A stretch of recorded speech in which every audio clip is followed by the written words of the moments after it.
Bien, hagamos el problema número 8 que nos dice, escriba una ecuación para el potencial en la superficie de una esfera de radio R en función de la permitividad del medio circundante. ¿Ok? Primero empecemos con eso, es decir, queremos una ecuación para el potencial V en la superficie de una esfera. ¿Sí? Entonces tenemos potencial V, debemos pensar en una esfera de radio R, obviamente, radio R, y no solo eso, sino que también tenemos que ponerlo en función de la permitividad E del medio que la rodea. ¿Sí? Recuerda que es importante el medio que rodea a un objeto que que contenga o que vaya a contener carga eléctrica, entonces lo que hay alrededor de él es importante para poder determinar qué tanto puede transmitirse la carga eléctrica de un punto a otro de este aparato.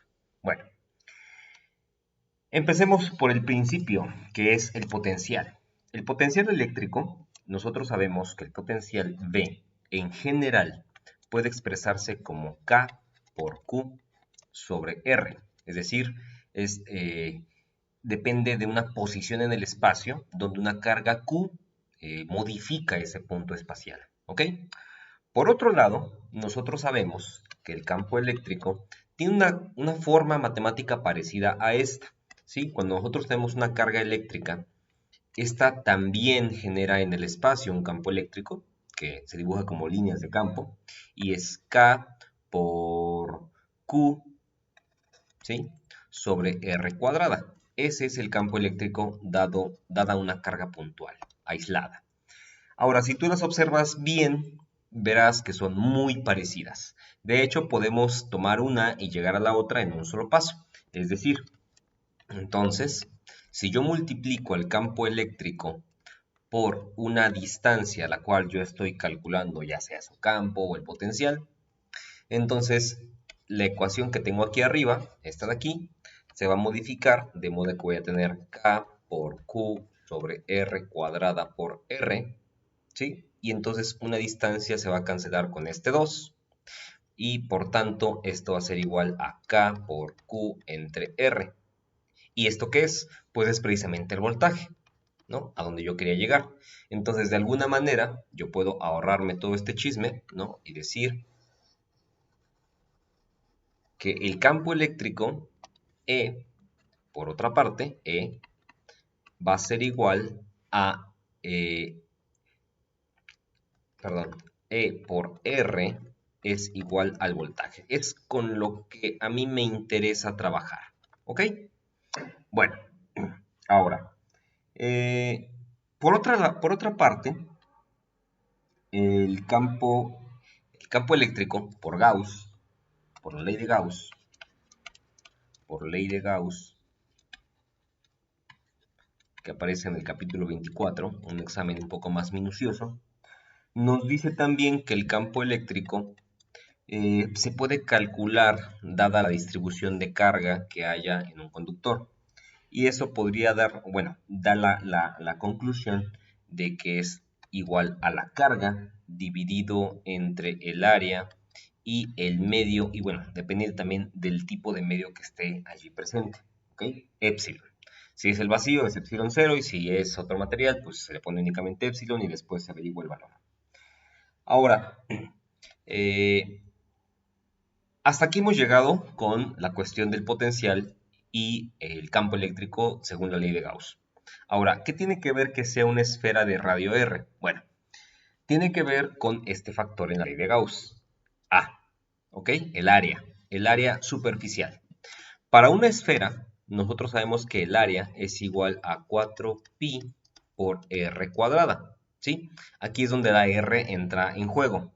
La r, el radio de la esfera, ¿no? Está aquí metida en el área. Y pues basta entonces jugar un poquito con esta ecuación amarilla que encontramos aquí de este lado y la podemos modificar de manera que si en vez de poner el campo eléctrico como E, lo sustituimos por lo que nos enseña la ley de Gauss, vamos a encontrar lo siguiente. Vamos a encontrar primero el potencial V, ¿sí? La vamos a poner al revés, es decir, en vez de verla de esta manera, la vamos a ver como V igual a E por R, ¿ok? Y D entonces va a ser igual a el campo eléctrico E por la ley de Gauss, que va a ser Q entre A, pero esa A de área vamos a expresarla como 4pi por epsilon, ok, vamos a poner primero epsilon y luego vamos a poner la R cuadrada. ¿Por qué razón? Bueno, porque el potencial, nota que es B igual a E, ya lo pusimos todo E, y luego vamos a multiplicar por la R. Entonces aquí vamos a poner la R de otro color, la R, y únicamente basta operar, ¿no? Porque aquí hay una R que multiplica, aquí hay dos R's, entonces se va a cancelar con alguna de ellas, y por tanto el potencial V va a ser igual a la carga Q dividida entre 4pi epsilon por R, ¿ok? Y esa es la expresión del potencial que nosotros necesitamos. Entonces, esta cosa la vamos a encerrar acá, ¿sí? Y vamos a decir, listo, qué bien. Ahora, la otra parte del problema dice, demuestre que la capacitancia de una esfera, como esta, bajo las mismas condiciones, está dada por C igual a 4pi epsilon R. Vamos a ver cómo eso sí se cumple para nuestro caso. Entonces, vamos a pensar primero en la definición de capacitancia, ¿sí? Recordemos que la capacitancia C en general es la carga dividida entre el voltaje.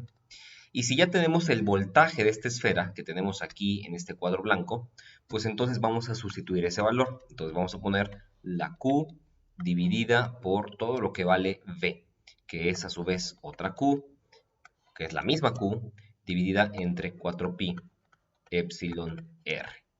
Si nosotros aplicamos la ley del sándwich, puede hacerlo con cuidado. ¿Cómo? Pues poniéndole un denominador 1 a la Q que está en el numerador, perdón. Y entonces multiplicas extremos por extremos, medios con medios, y te vas a dar cuenta que esta Q se va a cancelar. Y todo lo que va a quedar va a ser, entonces, la capacitancia C, en este caso, es únicamente 4pi epsilon R, tal como nos estaba pidiendo el problema, ¿sí? La capacitancia es exactamente lo que aquí nos está pidiendo. Así que sí, este potencial que nosotros calculamos sí cumple esa propiedad de que la capacitancia es 4pi epsilon R. Y hasta ahí.